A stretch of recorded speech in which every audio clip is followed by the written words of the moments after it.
This course is just kind of incorporating a little bit more in depth on the finishing aspect of things. I think at the flagship course we did a lot more with 3D printing and OptiGlaze. This time we're doing a little bit more with zirconia. So it's allowing us to bring final process into the office, keep it in-house, do a lot more design and finish work, and also, you know, give our patients a very high aesthetic outcome, which is really nice. So. Well, also the you know, the flagship had a lot of big overview, and this was really kind of drilling down into the design aspect of things and finishing zirconia. So, like you were saying, that, you know, you kind of got to the immediate load during flagship, and this one was some of that, but it was really about design primarily, and then also finishing final zirconia. So it really kind of I think it's just the natural progression going right from flagship to coming to this. Really reinforced what we already knew from flagship or learned in flagship, but also just gave them a lot of hands-on understanding of, hey, here's where we could be deficient in design, or what other skill sets I might need to do zirconia at a high level.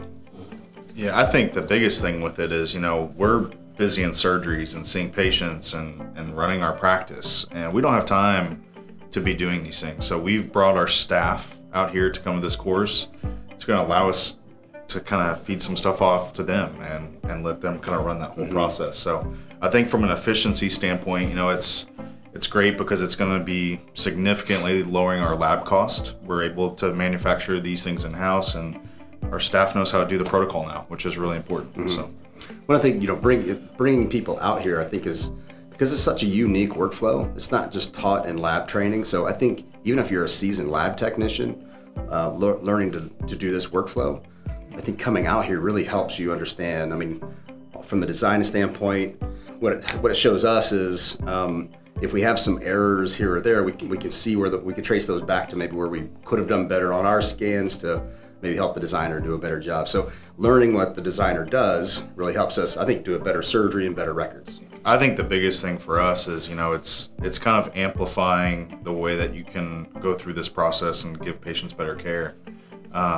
You know, right now, if anybody's doing these and they're doing denture conversions, you realize how slow the process is. This way, you're getting patients to a point where they're leaving, they're ecstatic. It changes the entire patient care aspect of things. It really does. Well, and really yesterday, I mean, it was really special for me. At least I felt like, you know, being part of kind of an experimental group. I mean, we tested 4 different really validated approaches to getting this done, and they all worked. So, you know, for people who are saying, well, this method's better, that method's better, they're all great. So I think that's what it really showed us, and to be a part of that, like literally physically putting those into a patient's mouth and seeing what it's like when you deliver, really shows us that any one of those systems works. So anyone says, hey, this one's better, that one's better, no, they're all great.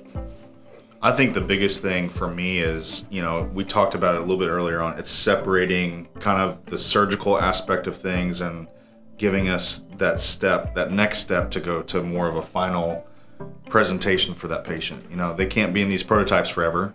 They have to get to a final. And, you know, there's very, very seasoned lab techs that are at this course that are learning a ton. I mean, I think it's advantageous. I mean, we're all learning a lot. The assistants that we brought are learning a ton. I can tell these lab techs that have come in are learning a lot too. There's just a lot of great techniques, and Dr. Dunlop's lab is cranking all the time. So we're seeing someone who's doing this on a mass scale that can provide a lot of insight for us. And they're doing it at a mass scale, but also doing it at a very, very high level. So, well, I think you know, if you miss this piece of it, you're missing a big piece of the overall puzzle. In other words, flagship was, again, a big, great overview of the workflow, but this really gave the detail. And if you're going to do this in-house, you have to have someone who can really do this at a high level. And so being able to design, being able to fabricate, manufacture your final prostheses, if you're gonna do that in-house, you need a course like this. Huge shout out to the entire FAM team for dealing with the Kentucky boys all week again. Yeah, we were a little more obnoxious than we should have been, but everyone was very gracious, and we love the whole crew here. We love coming out. We'll honestly miss not being out here next month because it just kind of feels like a natural process to our education, but everyone's been great. Can't thank everyone enough.